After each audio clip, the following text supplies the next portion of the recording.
crotch, bring it back, single leg swing. Let me teach you how to wrestle. Okay. Let me teach you how to wrestle. And welcome back to Wrestling Mindset. We are here with two-time NCAA champ, the great David Carr. David, thanks for joining us again. Hey, thank you. Absolutely. So, some time's passed since the NCAAs. I guess just give some of your thoughts since the season.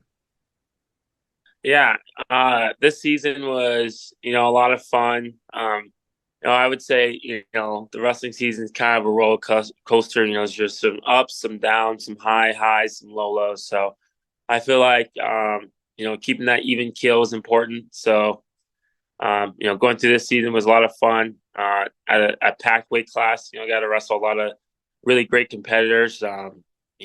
From top to bottom, just a lot of really good guys. A lot of guys that I like to compete against. And then, at the end of the year, I was able to cap it off with, a championship. And, that's always the goal at the beginning of the year. So it's cool when you write down your goals and you have them up, it's cool. You can come back after the tournament and say, man, I did that. You can check it off and you can write down new goals. So that was something that was really cool, really fulfilling. And, a lot of fun. Absolutely. And of course, one of the things we always talk about, we both talk about our faith and how important that is to us, and how, titles and achievements just in general never happen alone. Of course, number one, it's the grace of God at the supernatural level. Mm-hmm. And then at the natural level, one of the things that jumps out at me after one of your matches, what was it? Maybe it was the semis or the finals, I don't know, but you going to your teammates yelling, and it was Flow Wrestling. This is because of you guys.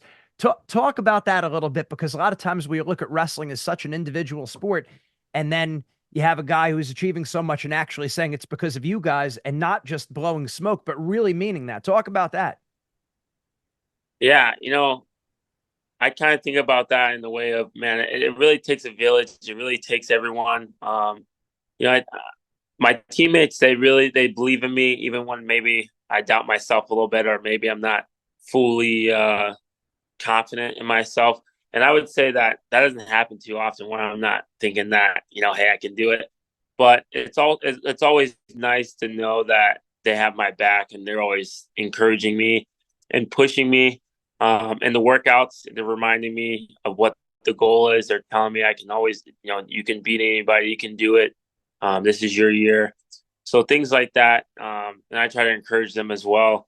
And I think, talk about mentality. I think it's very human. It's very natural to have a little bit of doubt and negative thoughts. And I think I'd be lying if you don't have them. And I think they're natural, but you have to be able to combat it. So, having negative thoughts is natural. It's normal. It's human.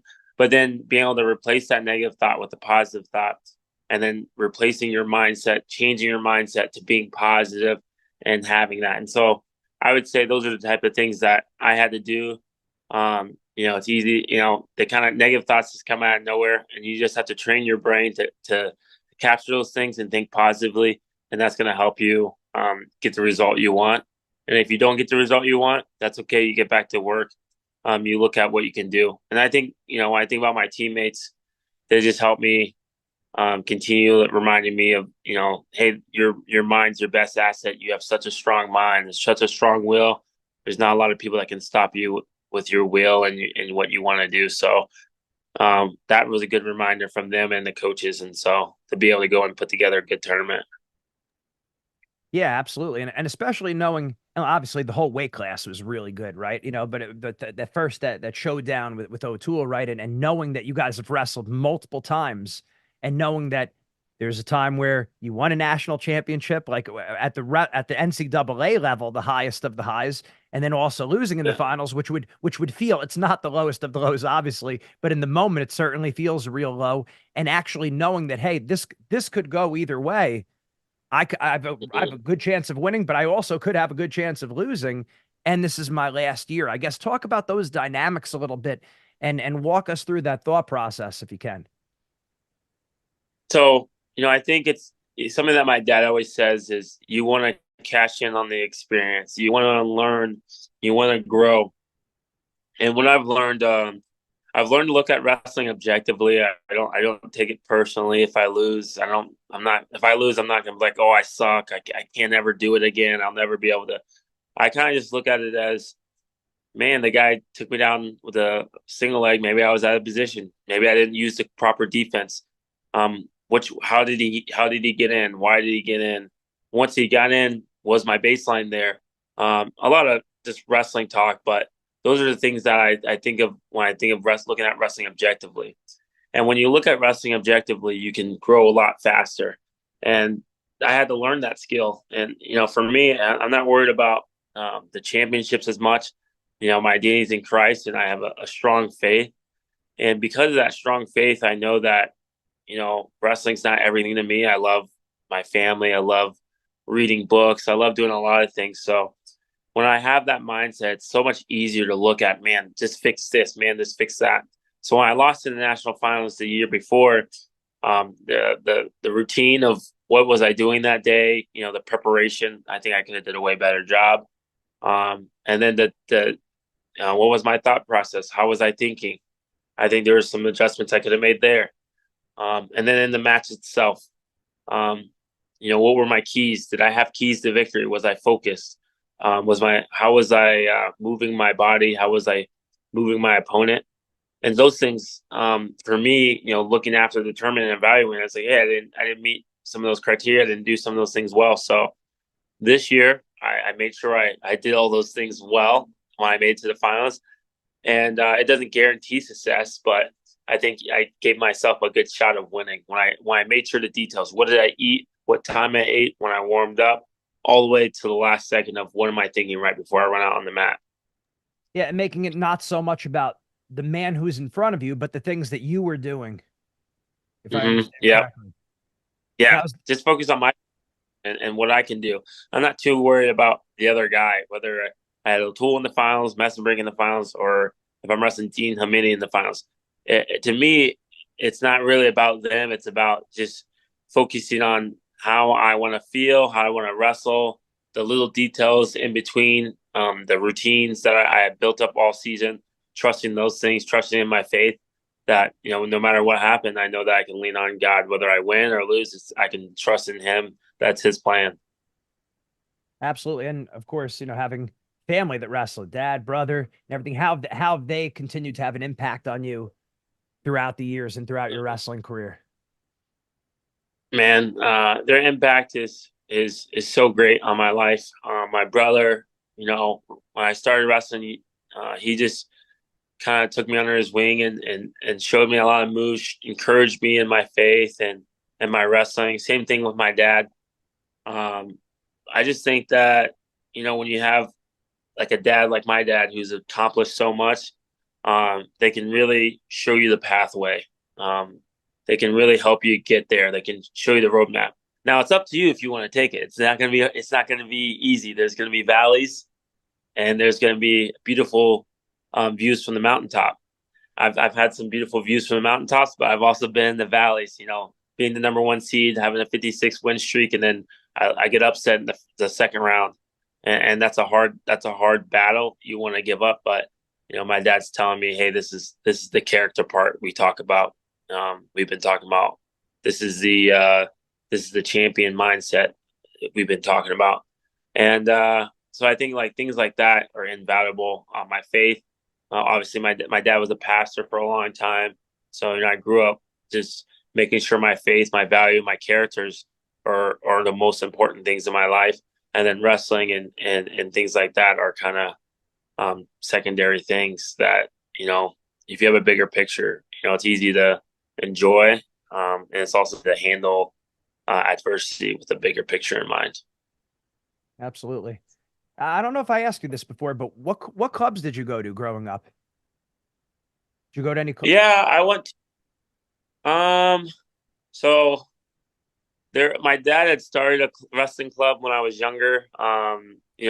First we were at Prodigy in Ohio. That was like a gym that had lots of things. They had MMA, they had jiu-jitsu, they had wrestling. My dad was in charge of the wrestling part of it. And then my dad started a club of it's just the car wrestling. the Catalyst Wrestling Club or the Carr Wrestling Club. And then my uncle, when I lived in Kentucky, he had the Carr Wrestling Academy in Kentucky, in Lexington, Kentucky. So I would say pretty much all of them have been kind of through my family. But I've been to like Burnett's in Ohio. I've been to Quest Wrestling Club in Pennsylvania and wrestled some of their studs. So I've been to different, clubs and camps maybe for a few days if I'm traveling in the summertime, but mainly just kind of wrestling underneath my dad in some of those clubs. Yep, makes sense. Makes sense. And now the Olympic trials, you were a little banged up, right? You're healing up from an injury right now. I guess that's why you couldn't wrestle over there. Mm-hmm. Talk about that a little. That happened during the season or right after the season where you started getting your leg?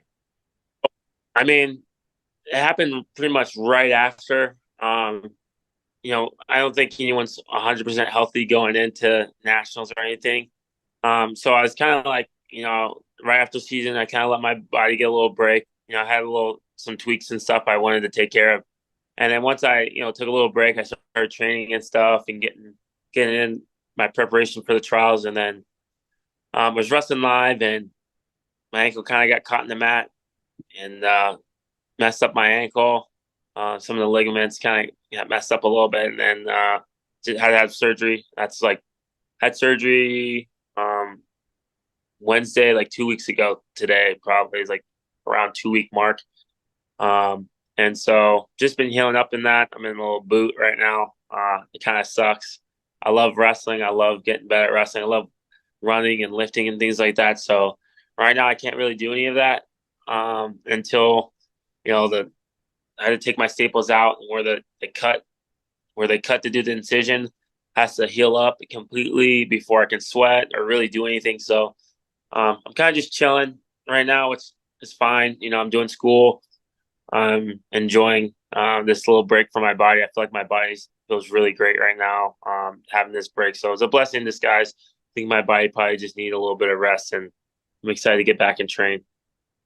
Yeah. And what does the summer and the fall look like for you? What does the future in general look like? What are you looking to do?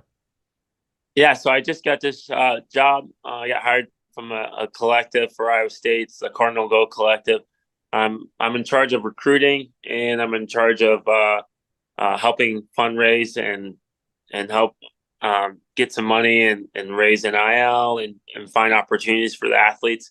I'm also an RTC athlete. I wrestle for their Cyclone Regional Training Center. I'm a part of that as well. And so I'll be training and I'll be helping as well, helping the guys while I'm training a little bit. Not like coaching, but I'm like, if I can help, hey, this is something I can do. I kind of naturally did that when I was in college anyways. But yeah, so those are kind of my roles now, my job per se. And I'm getting, I'm looking forward. I want to wrestle at the World Team Trials. I think it's in September, the non-Olympic Worlds. And I plan on wrestling freestyle, plan on trying to compete a bunch. And so that's what's, the future right now. That's what I'm planning on doing. Who do you think will be not that it matters, but who do you think will be there in your way? I don't know yet. Depends on what weight I go. I don't know yet, but I'm sure. I mean, wherever weight I go, I think it will be stacked. It'll be a lot of fun. Oh, so you weren't sure if you were going to stay down at was it 74 or up to 79?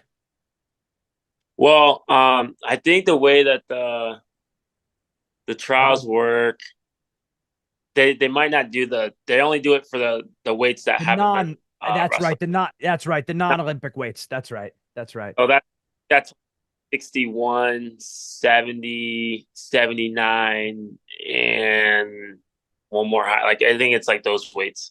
Oh man, 61 is way down there. Forget that. Well, That's a little light, right? 70 kilos. Oh, 70 70 kilos, kilos. 155. That's a big cut. I mean, yeah. I don't know if we'll see. I don't know. I'll see if I don't know if I can get down there, but I know that, talking to the coaches, yeah, I mean, I might test it out, but if my body allows it, for sure, try it out. If not, I'll probably just end up going 79. How tall are you? You're like a head taller. Well, I mean, that's not hard to come by. I'm not Shaq over here.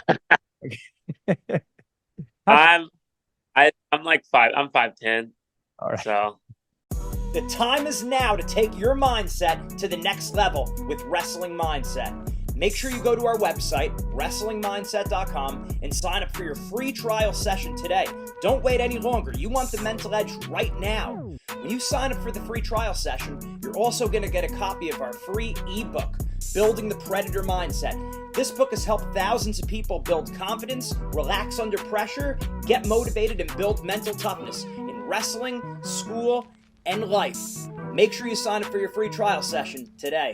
not anything too tall. I'm not like crazy tall, but Gotcha. I think I was a tall 57 or a tall 65 when I wrestled. Like I was around a decent height. Some guys were maybe a little taller than me at 65. But yeah. Yep. So Awesome. we'll see. I feel like we'll see if I can get down. I'm gonna try. We'll see how the body feels, and yeah.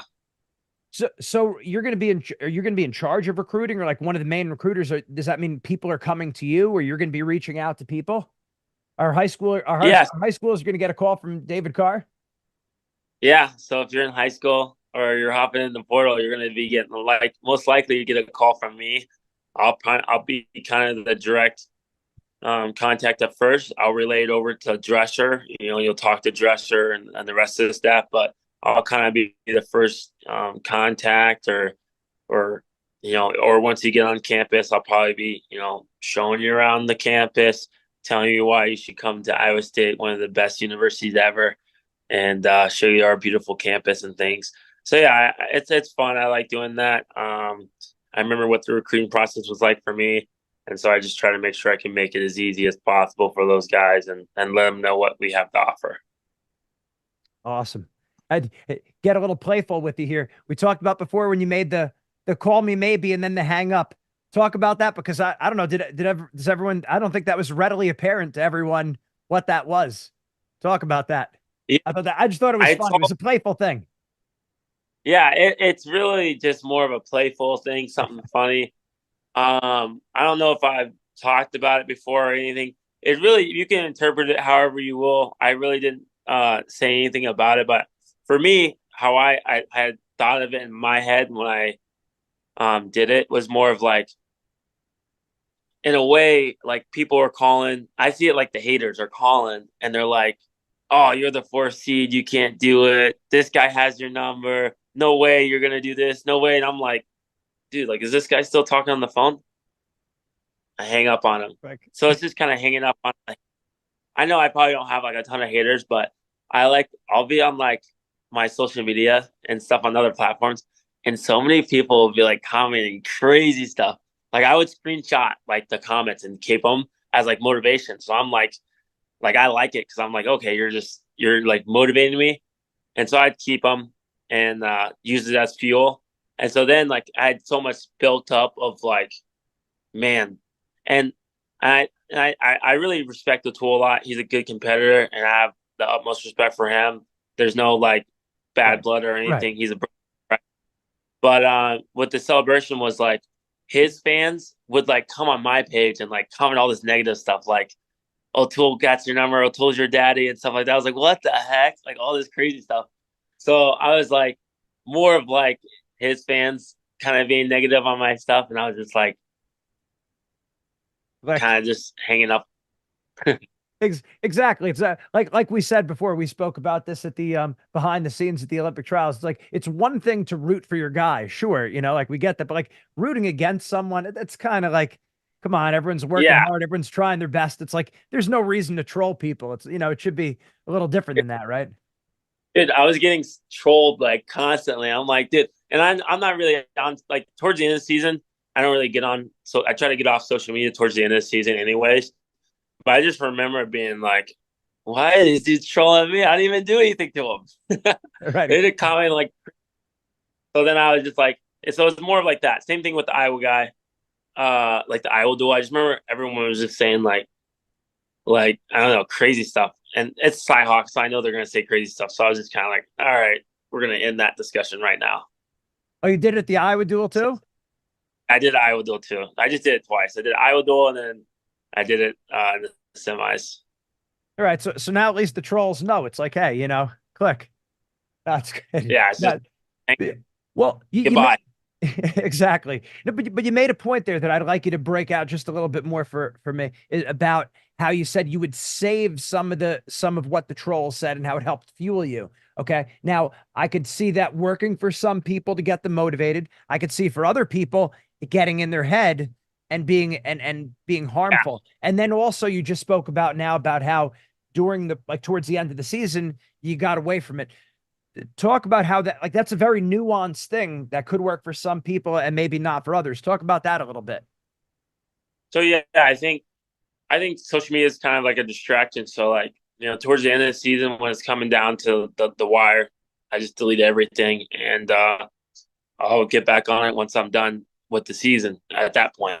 And that's nice. And then as far as the comments and what people say, I use it in both hands. So on one hand, I look at it, and since I know my worth in Christ and what Christ says about me, if you think I'm gonna take any worth of what someone I don't know on a fake account, blah blah, it's for sure not gonna affect me because I already know, hey, this is what Christ says. I'm chosen, I'm loved, so I can look at it and laugh. Like when I see it, I laugh. I'm like, man, this is pretty funny.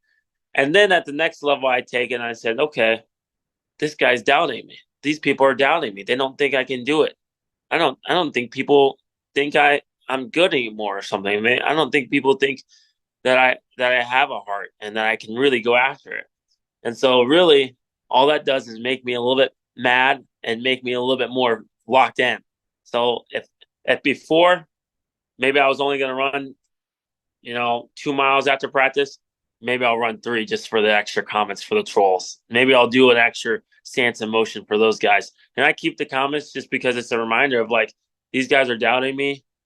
That just kind of is the extra fuel. I didn't really used to do that at all. I think this year, I was like, if I can just use anything to give me an extra reason to wrestle hard, I'm going to use it. The trolls, I'm going to use it. It's my last year, I'm going to use it. Anything I can use to give me that extra fire every match, I'm going to use it. And so I kind of use it that way. This is probably, I usually don't do it. I haven't done it before. It's kind of the first time I did it. And usually I don't really get any negativity on my page. So when I did, I was like, I'm just going to use it in a positive way. But also something that my dad taught me. My dad probably doesn't agree with that method at all. He'd probably be like, ignore it, blah, blah, blah. But my dad, if someone says something good about you, write it down. So like if someone wrote something like, man, Carr is like lightning in a bottle, or man, his double leg is unstoppable, or just whatever, I would write that down too and keep it and use that as fuel as well. As like, man, look what the good things that people think. Like, hey, my coach thinks that I can be a national champion. He thinks I can do this. I can bonus these people. Well, I'm gonna write that down or keep a note in it in the back of my head to think like, these are the things I can do, and these are the people that believe in me, and I use that as a positive thing.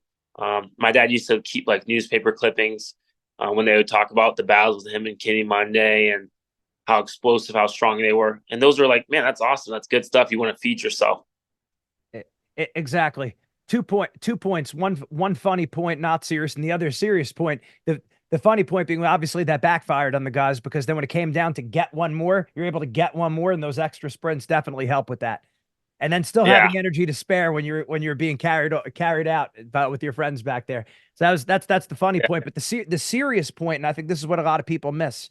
You're talking about a guy who's solid in faith and truly knows his identity, right? So that's a big thing, identity in Christ. So then what other people say, it's like if someone says something nice, it's like, yeah, that's great. Write it down, because it keeps fueling me in a positive way. Yeah. Even if it might be more in a superficial way, it's still helping us. Yeah. And the same thing with the trolls. Yeah. It's helping us in a superficial way. It's not like really deep down. They're not affecting whether or not you're showing up in practice or not. They're affecting if you're going to run one extra sprint for that. And there's a big difference there. Yeah. And I think most people have it inverted. Most people are looking at like, well, faith and God on the side when it's convenient, which is totally wrong. And all of my focus is what the people are saying about me in the moment, and it's dictating their day-to-day actions, which is crazy. They have it flipped upside down.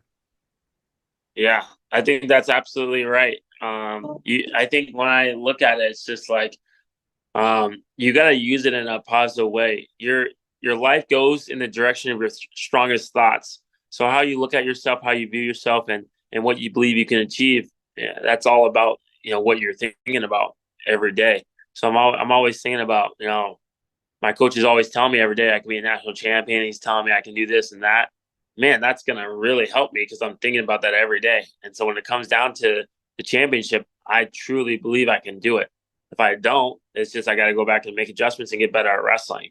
But it's definitely not going to be because of what I'm thinking. It's definitely not going to be because of what I ate. I'm gonna eat healthy. I'm gonna eat clean. I'm gonna go to sleep at the right time. I'm gonna set myself up pretty much for a home run. And if I don't get a home run, well, I'll live to fight another day. But I'm definitely going to be prepared and think the right things to do that.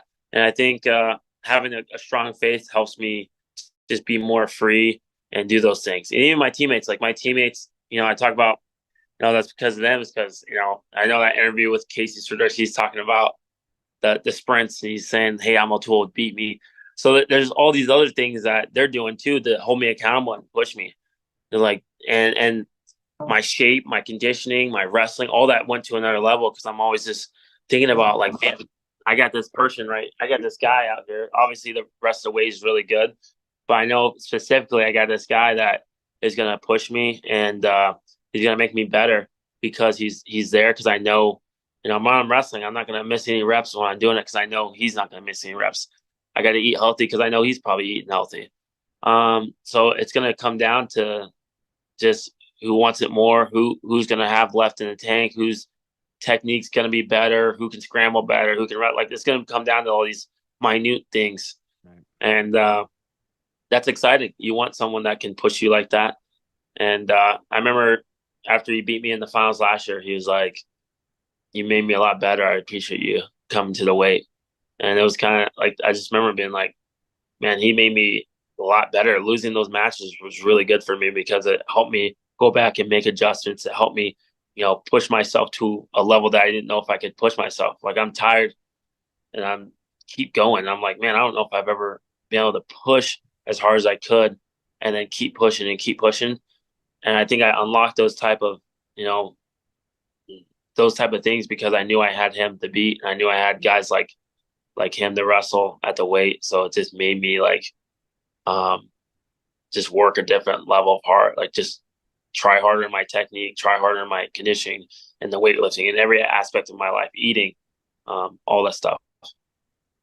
Right. And a lot of times guys don't look at it like that, where it's, be thankful that you have people that could push you, whatever you want to call them, rivals, opponents, whatever it is. Instead of just looking at it, it's like, hey, someone in your way. This is actually a person who's going to, the iron sharpens iron. Well, sometimes that iron comes in the form of teammates. Sometimes it comes in the form of coaches. Sometimes it comes in the form of your opponents. But we're forged in the fire. That's awesome. Awesome. One more thing I was thinking was talk about your friendship with Aaron Brooks, because I've seen you guys together several times after the NCAAs. Obviously, you guys both share a strong faith, but really, really that was impactful in my mind, seeing you behind the scenes of the Olympic trials, and you were right there with him after he beat David Taylor for the second time, and, sharing that great moment of embrace, that friendship. Talk about that. Yeah, I mean, that is one of my best friends. He's awesome. We FaceTime a lot and just talk a lot. Mainly, most of our conversations are usually just revolved around our faith.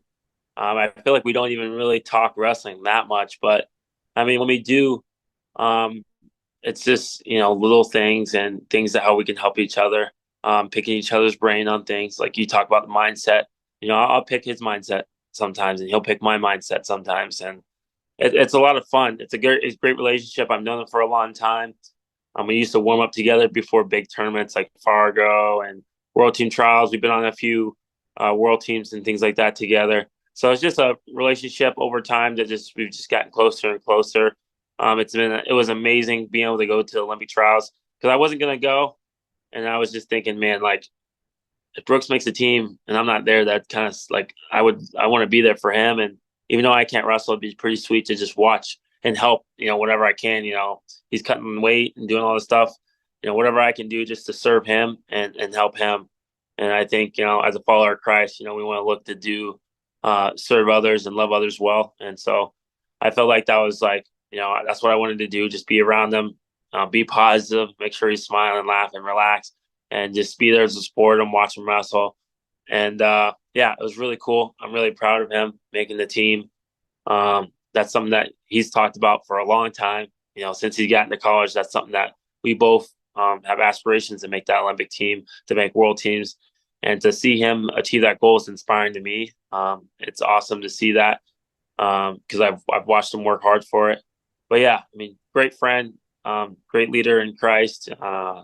Can't say enough nice things about him. I'm super proud of him.